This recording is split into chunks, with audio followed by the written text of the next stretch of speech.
Hello. Hello. हाँ, विश्वकर्मा जी बात कर रहे हैं? जी हाँ जी। विश्वकर्मा जी नमस्कार। नमस्कार नमस्कार। सर आपने हमारे चैनल पे अपना नंबर दिया था। एक्चुअली मैं कुशवाहा बॉयज टीम से बोल रहा हूँ। हाँ हाँ हाँ। तो आपने नंबर दिया है, आपने कहा कि तुम मुझे फ़ोन करो, मैं तुम्हें समझाता हूँ। हाँ नहीं तो मैं बताऊंगा जानकारी कुछ आप। नहीं आप बताएं सर, आप बताएं सर क्या बताना चाहते हैं। नहीं बताइए बताइए, आप बताइए। अरे सर आपने कहा है ना मुझे बताने के लिए, बताएं आप। नहीं तो आपको जो वो है वो आप बताइए। क्या चीज़? हमको तो जो बताना था हमने वीडियो में आपको बताया सर। नहीं आपने जो है तो राम के बारे में कुछ बता रहे थे। तो हमने बताया, अगर आपने वीडियो देखी होगी तो आपको पता चला होगा कि मैंने आपको क्या बताया है। हाँ हाँ हाँ हाँ हाँ ठीक है मुझे ध्यान आ गई। हाँ तो अब आप बताएं उसके। हाँ जो जो तथागत बुद्ध थे, हम्म। तो तथागत बुद्ध से पहले ही बोधिसत्व की परिकल्पना थी भारत। अच्छा अच्छा। तो जो बोधिसत्व की परिकल्पना थी, ये मैं ऐसे नहीं बता रहा हूँ, जो राखीगढ़ी में जो उत्खनन का कार्य हुआ है वहाँ भी जो है बुद्ध स्तूप मिला हुआ है। अच्छा अच्छा अच्छा। आपको कुशवाहा जी ही हैं, इसलिए अपने ही हैं, कोई ऐसा नहीं है कि तो आप तो कुशवाहा जी नहीं हैं, आप तो विश्वकर्मा जी हैं। हाँ नहीं बात एक ही है वो। अच्छा, कुशवाहा और विश्वकर्मा एक ही हो गए? कुशवाहा और विश्वकर्मा एक ही हो गए? वो भी चीजें आप भी बिलोंग करते हैं, वो भी चीजें मैं भी बिलोंग करता अच्छा अच्छा अच्छा अच्छा अच्छा। मूल निवासी आप भी हैं, लेकिन हो सकता है कुछ मिसअंडरस्टैंडिंग हो। सर मूल निवासी तो सारे हैं, लेकिन फिलहाल हम टॉपिक से भटकेंगे नहीं, हम टॉपिक से नहीं भटकेंगे। आप कहना चाह रहे थे कि भारत में जो मतलब बोधिसत्व की जो परिकल्पना है, मतलब यथार्थ नहीं है, परिकल्पना है, वो गौतम बुद्ध से पहले ही थी। वो इसलिए जो है यथार्थ नहीं मैं बोल रहा हूँ, क्योंकि जो पाली और प्रकृति भाषा है ना, उसे हम अभी जो है उसे स्टडी नहीं कर पाए। हाँ, डिकोड नहीं कर पाए आप। तो इस वजह से जो बोधिसत्व की परिकल्पना थी वो उनके जन्म के पहले थी। और उसी बोधिसत्व में एक राम है जो बोधिसत्व है। तो उस बोधिसत्व राम में उनको मानने वाले सारे के सारे लोग हैं भारत के। लेकिन ये जो अब मैटर बात ये आती है कि ये जो वाल्मीकि वाले राम हैं, तो इसमें जो है तो एक ऐसा आप मान लीजिए, इत्तेफाक मानिए या जो है उनका षड्यंत्र मानिए। तो इस वजह से उन्होंने जब ये जाना कि क्योंकि भारत तो बौद्ध राष्ट्र था ही 2200 वर्ष पहले, ये तो आप चीज मान लेंगे। सर थोड़ा सा आपको यहाँ रोकूंगा मैं। हाँ आप कह रहे हैं कि 2200 वर्ष पहले भारत बौद्ध राष्ट्र था। हाँ लेकिन मैंने थोड़ा बहुत, मैं ज़्यादा तो नहीं, आपके सामने मैं थोड़ा सा कम जानकार हूँ, लेकिन मैंने भी थोड़ा बहुत जानकारी लेने का प्रयास जब किया तो मुझे ये पता चला कि जब मैं मेगास्थनीज को पढ़ रहा था ना सर, तो मेगास्थनीज तो मतलब कहा जाता है कि गौतम बुद्ध से बाद में ही आए थे। अरे मेगास्थनीज जो है तो 300 मतलब 2300 वर्ष पहले आए थे, ऐसा मान लीजिए। हाँ, मान लीजिए कि गौतम बुद्ध का जो जन्म था वो 2500 वर्ष पहले हुआ और मेगास्थनीज जो आए वो 2300 के आसपास आ गए। हाँ, वो चंद्रगुप्त मौर्य के शासनकाल में आए। जी। तो जब मेगास्थनीज आते हैं तो वो उन्होंने अपनी पुस्तक में ये लिखा है कि यह भारत में जो है कि भारत में किसी की मृत्यु उपरांत, यानी किसी की मृत्यु होने के बाद से उसके अवशेषों पर या उसकी स्मृति में किसी भी तरह की स्तूप या स्मारक की संरचना नहीं होती।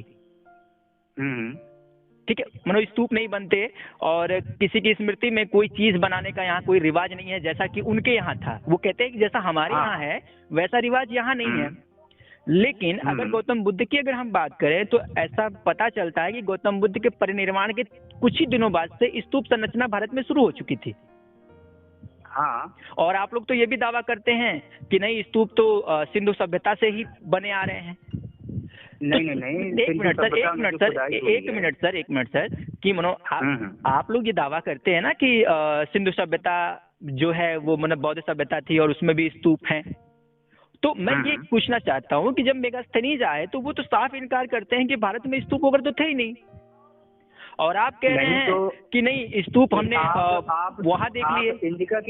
आप इंडिका की ही बात कर रहे हैं? जी सर, इंडिका की ही बात कर रहा हूँ। तो पहली चीज तो इंडिका जो है वो जो ओरिजिनल इंडिका है वो गायब है। सर गायब है, या नहीं है। एक मिनट सर, एक मिनट।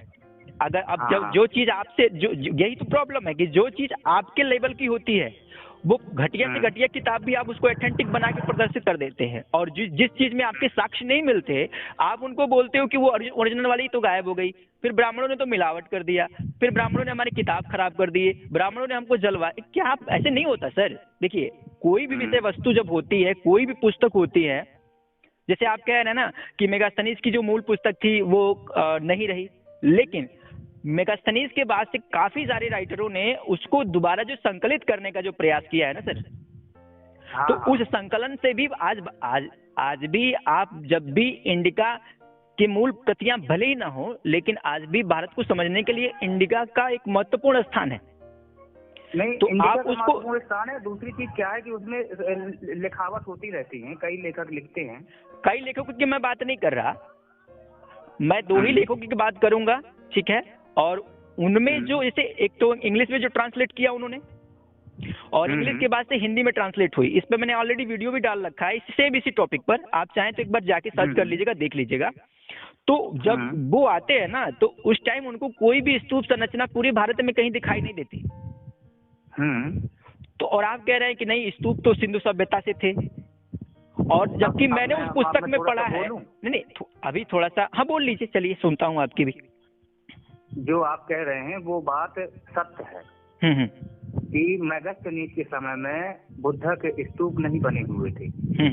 उसका रीजन एक क्या है, मेनली क्या है कि जिस समय वो आया है उस समय जो है तो जनरली अपने यहाँ चंद्रगुप्त मौर्य का शासन था, धनानंद के बाद था। सही बोल रहा हूँ ना? जी जी। तो जब धनानंद के बाद था तो उस समय जो है, अब मैं आपके इंडिका को ही डिकोड करूंगा, जो गूगल से जानकारी मुझे मिली थी। अब हो सकता है गलत भी हो गूगल में, मैं उससे पूरा सही नहीं कह रहा हूँ, लेकिन उससे जो मुझे जानकारी मिली उसके अनुसार जो है, तो उससे ये तथ्य निकल के आया कि उस समय जो है तो क्योंकि जो चंद्रगुप्त मौर्य थे, शुरुआत में उनके बारे में ये माना जाता है, क्योंकि उसमें इंडिका में लिखा भी है कि यज्ञ जो है मिला है। क्या मिला है? यज्ञ सभ्यता से संबंधित। हाँ हाँ, वैदिक सभ्यता से संबंधित। इसको मैंने भी पढ़ा है, इसको मैंने भी पढ़ा है। हाँ, आपने भी पढ़ा होगा। और इसके अलावा जो है तो जो चंद्रगुप्त मौर्य का शासन था वो 7 वर्गों में विभाजित था। 7 वर्गों में, अब मुझे एग्जैक्ट मालूम नहीं, जैसे मान लीजिए एक राजा का वर्ग हो गया, एक मंत्रियों का वर्ग हो गया, एक आपके इससे संबंधित वर्ग हो गया, राजस्व से संबंधित हो गया। एक्चुअली क्या है ना, थोड़ा सा रोकूंगा सर आपको। जब मेगास्थनी जब यहाँ आए तो चूंकि उन्होंने यहाँ पे कुछ राज्य प्रणाली और कुछ सामाजिक प्रणाली, इन दोनों को मिला करके उन्होंने 7 वर्गों को में विभाजित कर दिया। उन्होंने 7 वर्गों को 7 जाति के रूप में परिभाषित करने का प्रयास किया है। उन्होंने जैसे उन्होंने ये कहा, मैंने एक मिनट, वो उसको जाति समझते हैं, हालांकि वो जाति नहीं थी, क्योंकि उसमें जैसे उन्होंने एक दार्शनिक वर्ग का नाम लिया है, फिर किसानों का नाम लेते हैं, फिर सैनिक जो कि खुद राजा के अधीनस्थ होते हैं, लेकिन उनको भी एक जाति के तौर पे उन्होंने देखा, ठीक है। जबकि सैनिक तो किसी भी जाति का हो सकता है, पहले से भी और आज से भी। लेकिन उनकी जो पुस्तक है, उस पुस्तक में उन्होंने 7 जातियों का उल्लेख किया है। वो कहते हैं कि मैंने भारत में 7 जातियों के लोगों को देखा, यानी समझा पढ़ा। उसमें वो बात करते हैं क्या नाम है, पहला जो है उसमें वो दार्शनिकों की बात करते हैं, दूसरा किसानों की बात करते हैं, तीसरे नंबर पे वो बात करते हैं जो ग्वाल और गरीणीय हैं, चौथे नंबर पे बात करते हैं वो उनके लिए जो शिल्पकार हैं, ठीक है, 5वें नंबर पे सैनिकों के लिए बात करते हैं, और 6ठे नंबर पे वो बात करते हैं उन लोगों के लिए जैसे जो लोग निरीक्षण का कार्य करते हैं, यानी कि जैसे गुप्तचर विभाग वगैरह जो होता है। और 7वें नंबर पे वो बात करते हैं एक ऐसे समुदाय की जो समुदाय खासतौर से राजा का बहुत ही ज्यादा विश्वास पात्र होता था, और प्राय उसी बिरादरी से, वो कहते हैं प्राय इसी जाति के लोग राजा के मंत्री, राजा के सेना नायक और राजा के काम में प्रमुख भूमिका निभाते हैं। तो उन्होंने 7 वर्गों में पूरे भारत को बांटने का प्रयास किया है। और सबसे दुख की बात यह है कि मेगास्थनीज अपनी पूरी पुस्तक में कहीं भी उन शूद्रों की बात नहीं करते जो शूद्र बेचारे 5000 सालों से ब्राह्मणों से सताते हुए आ रहे थे। 5000 साल वाले इन शूद्रों को मेगास्थनीज ने देखा तक नहीं। मुझे तो ये लगता है कि मेगास्थनीज भी कहीं ना कहीं ब्राह्मणवाद से ग्रसित थे। क्यों आप इस चीज को मानते हैं सर? ग्रसित थे। और एक जो है तो और अभी एक इम्पोर्टेंट चीज है, आपने उसे नहीं बताया है, मैं भी थोड़ा सा बता दूं। बताएं। उस इंडिका में चाणक्य नाम के किसी भी व्यक्ति का उल्लेख नहीं है, आपको मालूम होगा। जी जी जी, तो बुद्ध का भी तो उल्लेख नहीं है ना सर, आपको भी ये मालूम होना चाहिए। नहीं, क्योंकि क्या था मैं बता रहा हूँ। हाँ। बुद्ध का उल्लेख इसलिए नहीं था जी जी जी, क्योंकि जो चंद्रगुप्त मौर्य थे, अगर उनके उस समय में यज्ञ मिला तो इसका मतलब है कि वो ब्राह्मण धर्म को मानते थे। मैं उसको हिंदू धर्म नहीं कहूंगा क्योंकि सुप्रीम कोर्ट हिंदू धर्म नहीं मानता।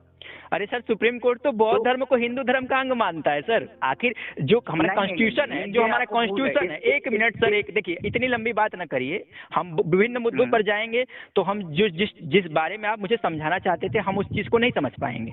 हम अगर इस तरह से इस कट छट के अभी हम इधर चले जाए, सुप्रीम कोर्ट क्या मानता है ये नहीं मानता है, ये डिपेंड नहीं करता।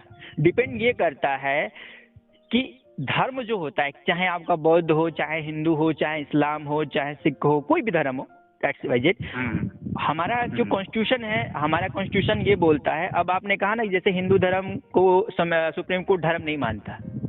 अगर धर्म नहीं मानता तो हिंदू कोड बिल क्यों बना? और हिंदू कोड बिल बना तो हिंदू कोड बिल में बौद्धों को, जैनियों को, सिखों को क्यों रखा गया? तो सवाल बहुत सारे हैं। नहीं तो आप एक मिनट सर, सवाल बैकवर्ड क्लास से आते हैं सर, हम बैकवर्ड क्लास से आते हैं, अच्छा है नहीं तो आते हैं, मुद्दा ये नहीं है। एक मिनट सर, ये बात का जवाब दीजिए। क्या चीज? आप हिंदू हैं या नहीं? सर देखिए, सबसे बड़ी बात तो मेरा जो रिलीजन बेस है, मतलब मुझे अगर धर्म के रूप पे अगर आप कहना चाहते हैं तो मैं सनातन धर्म को मानता हूँ। ठीक है, हमारा जो संविधान है वो हमें हिंदू धर्म के रूप में परिभाषित करता है, बताता है।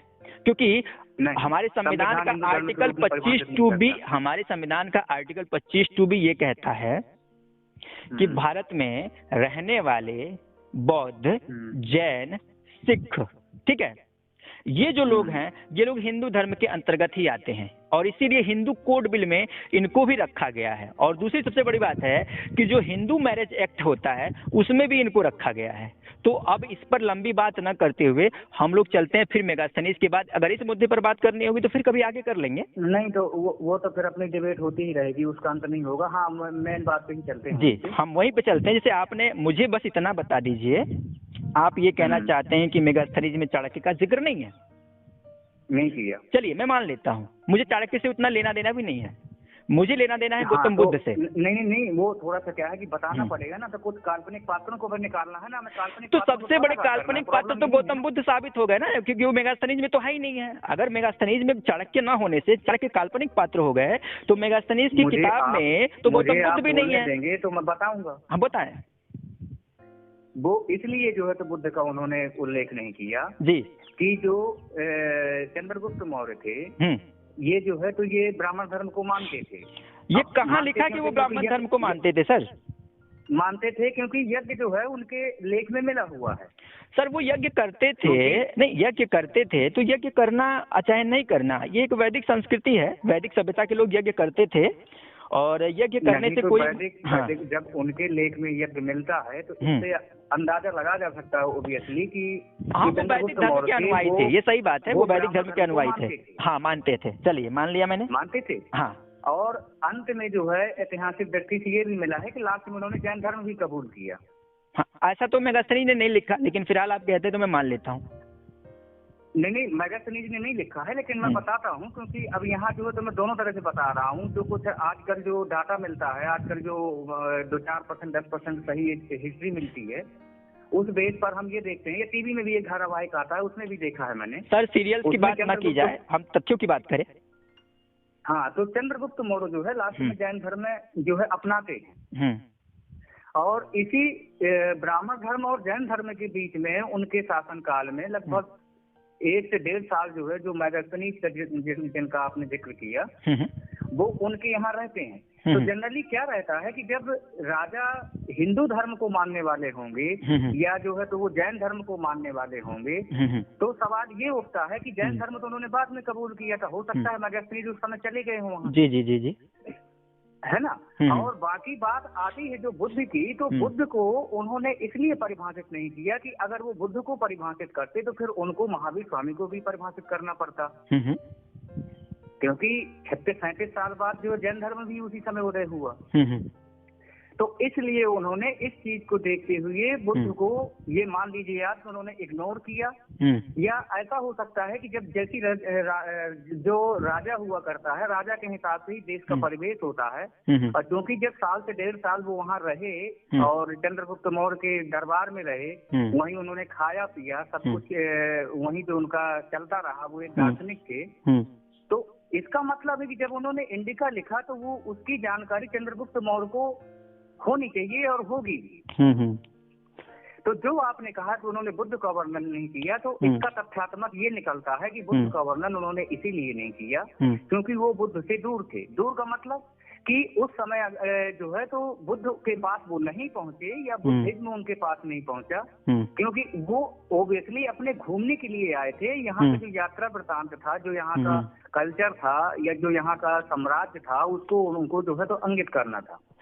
अब बात आती है कि ये बुद्ध स्तूपों की जो मेनली जो स्ट्रक्चर स्टार्ट कहाँ से होना है, तो ये जो है तो इसके बाद जो है तो जैसे पहले चंद्रगुप्त मौर्य हुए, चंद्रगुप्त मौर्य के बाद बिंबिसार हुए, बिंदुसार मौर्य के बाद सम्राट अशोका हुए तीसरे नंबर पे। तो जब सम्राट अशोका हुए तो शुरुआत में 8 से 9 साल का उनका क्रूर शासन रहा। मतलब वो उस समय ऐसा या मान सकते हैं कि वो अब थोड़ा सा यहाँ पे मैं आपको रोकूंगा सर, क्योंकि हम लोग फिर आगे बढ़ रहे हैं, टॉपिक से आगे बढ़ रहे हैं। हमें अभी मेगास्थनीज को पकड़ के रहना है, क्योंकि यहाँ पे कुछ चीजें ऐसी हैं, जैसे अभी आपने जो मुझे बताया, ये ऐसी संभावना बताया कि ऐसा उन्होंने सोचा होगा तो ऐसा नहीं लिखा। लेकिन मैं यहाँ आपसे एक मिनट जी आप जी तो तर्क लगाइए, तो मैं भी थोड़ा एक तर्क लगा रहा हूँ, जरा उसको भी समझने का प्रयास करिएगा। असल में क्या है, सबसे बड़ा तर्क तो ये है सर कि मेगास्थनीज ने, आपको पता है कि मेगास्थनीज ने अब क्या क्या लिखा। मेगास्थनीज ने भारत के लगभग हर परिप्रेक्ष्य पर लिखा है। समझने का प्रयास करिएगा कि भारत की सीमा, ठीक है, भारत की नदियां, भारत का क्षेत्रफल, भारत के राजा, भारत के राज्य जहां जहां वो गए या फिर जो भी उन्होंने सुना, भारत के ठिंगने, बौने, लूले, चींटी, गोजर, सांप, बिच्छू, सबका जिक्र किया उन्होंने। इतने छोटे छोटे चीजों का जिक्र करने वाले मेगास्थनीज को गौतम बुद्ध जैसा महामानव आखिर कैसे नहीं दिखा? जब गौतम बुद्ध इतने क्रेजी मैन थे, इतने फेमस व्यक्ति थे, इतने बड़े आइडियोलॉजी को मनुष्य चलाने वाले व्यक्ति थे, तो फिर वैसे व्यक्ति को मेगास्थनीज का नजरअंदाज कर देना मुझे नहीं समझ में आता। आप जो तर्क दे रहे हैं मैं उस तर्क को नहीं मानने को तैयार हूं, क्योंकि वो मेगास्थनीज इतना ही नहीं, मेगास्थनीज तो ऐसी ऐसी जातियों का वर्णन करते हैं, ऐसे ऐसे लोगों का वर्णन करते हैं जो इंसान खाते थे। नहीं, जाति का वर्णन नहीं करते हैं, मतलब लोगों का वर्णन करते हैं। वो चूंकि जो ट्रांसलेट हुए हैं, वर्गों का वर्णन किया है। चलिए वर्गों को मान लेते हैं, उस समय था ही नहीं 2300 वर्ष पहले। अब आपके कहने से नहीं मान सकता मैं, क्योंकि कास्ट वाला सिस्टम जो आप कह रहे हैं, नहीं, जो आप कास्ट की जो बात कर रहे हैं, ठीक है, कास्ट की जो बात कर रहे हैं, मेगास्थनीज की बुक में भी ब्राह्मण का भी जिक्र है। अगर आप ध्यान से पढ़ेंगे जिक्र है, लेकिन तो ब्राह्मण है क्या? तो जिक्र नहीं है। तो ब्राह्मण है क्या? अगर ब्राह्मण था तो लाजमी है कि ब्राह्मण के बाद वाले जो वर्ग हैं उनका भी अस्तित्व होगा। तो इस पे हम, खैर हमें इससे बेसिक हमें मतलब नहीं है, हम खोजने चले हैं गौतम बुद्ध को और राम को। ये कंफर्म है कि वर्ण सिस्टम था उस समय। हाँ, हम वर्ण सिस्टम की बात कर रहे हैं, कास्टिज्म की तो बहुत बाद में आया, इस पे भी हम बाद में बात करेंगे। कास्ट सिस्टम तो पुष्यमित्र शुंग ने जो है तो लागू किया। चलिए ठीक है, पुष्यमित्र शुंग पे भी बात कर लेंगे कभी, लेकिन अभी फिलहाल हमको बस इतना समझाइए कि जो आप अभी कह रहे थे कि क्या नाम है कि उन्होंने इसलिए नहीं लिखा क्योंकि वह राजा तो वैदिक धर्म का अनुयायी था, लेकिन मेगास्थनीज तो उन बातों का भी वर्णन करता है जिसका राजा और रियासत से कुछ लेना देना ही नहीं है। अब चंद्रगुप्त को क्या पड़ी है कि वो किताब में लिखवाएं कि हमारे यहाँ उड़ने वाले सांप हैं, जो लोगों के ऊपर पोट्टी कर देते हैं। चंद्रगुप्त को क्या मर्जी पड़ी कि वो ये लिखवा दें अपनी किताब में, कहें मेगास्थनीज तुम ये लिख दो कि हमारे यहाँ ऐसे हाथी हैं, वैसे हाथी हैं, ऐसे घोड़े हैं, ये खाते हैं, वो खाते। इतनी फिजूल की बातें लिखने वाले व्यक्ति क्या ये बुद्ध को और महावीर को छोड़ सकते हैं? मैं नहीं मानता इस चीज को। मैं ये कहना चाहता हूँ कि उस टाइम अगर मेगास्थनीज ने नहीं लिखा, तो मैं आपको दावे के साथ कहना चाहता हूँ कि उस समय गौतम बुद्ध नाम का कोई व्यक्ति भारत में नहीं था, क्योंकि गौतम बुद्ध के परिप्रेक्ष्य में जितने साक्ष्य आप लोग दिखाते हैं ना, जो भी जिन साक्ष्यों की नहीं, तो फिर जो है तो महावीर स्वामी भी नहीं होना चाहिए। अगर अरे नहीं जिक्र है तो मैं नहीं जिक्र है, मेगास्थनीज की बुक कह रही है। जो अगर आप लोग देखो, पंडित पुजारी की बात तो मैं कर नहीं रहा, मैं कोई वेद ग्रंथ की बात तो कर नहीं रहा, मैं रामायण महाभारत की बात भी नहीं कर रहा कि नहीं आप ये कहेंगे कि नहीं ये आप पंडित पुजारियों की किताब लेके बैठ गए। मैं तो उनकी किताब की बात कर रहा हूँ ना, जिन किताबों पर आप लोग इतिहास लिख लेते हो और जिन किताबों को रेफरेंस दे के आप लोग ये कहते हो कि देखो हिंदुओं में तो ये था, ये लोग ऐसे थे, ये वैसे। तो उन्हीं किताबों से मैं भी एक रेफरेंस देने का प्रयास कर रहा हूँ आपको, कि आप उस चीज को समझने का प्रयास करिए। शॉर्ट में बताने की कोशिश करूंगा आपको कि जो बुद्धिज्म है उसका जो प्रचार प्रसार और उसको जो है तो फलने फूलने का अवसर जो है तो सम्राट अशोका से चालू हुआ। देखिए सर, ये फलने फूलने नहीं, ये फलने फूलने वाली बात नहीं, ये फलने फूलने वाली बात मैं नहीं कर रहा। अभी जो आपके बौद्ध विचारक हैं, जो आपके बौद्ध विद्वान हैं, ठीक है, जो अब मैं आपकी पर्सनल बात नहीं कर रहा, अपने जो भी बौद्ध विद्वान हैं, बौद्ध लोग हैं, वो ये कहते हैं कि बुद्धिज्म तो सिंधु सभ्यता से था। तो सिंधु सभ्यता से चंद्रगुप्त से आते आते इतना धीरे चलता था क्या कि किसी को पता ही ना लगे कि भाई कोई बुद्ध भी है। बल्कि गौतम बुद्ध से पहले, एक मिनट, गौतम बुद्ध से पहले आप लोग कहते हो कि हमारे 28 बुद्ध हो चुके हैं, जिसमें कोई बुद्ध जो है, जिसमें कोई बुद्ध ऐसे भी हैं जो सिंधु सभ्यता में जन्मे थे। कहते हैं कि नहीं कहते हैं? तो जो बुद्ध सिंधु सभ्यता में थे, वहां तक आते आते ऐसा क्या प्रॉब्लम हो गया? क्योंकि पुष्यमित्र तब तो पैदा हुआ नहीं था कि जो बुद्धिज्म को नष्ट कर देता। हाँ, नहीं हुआ था।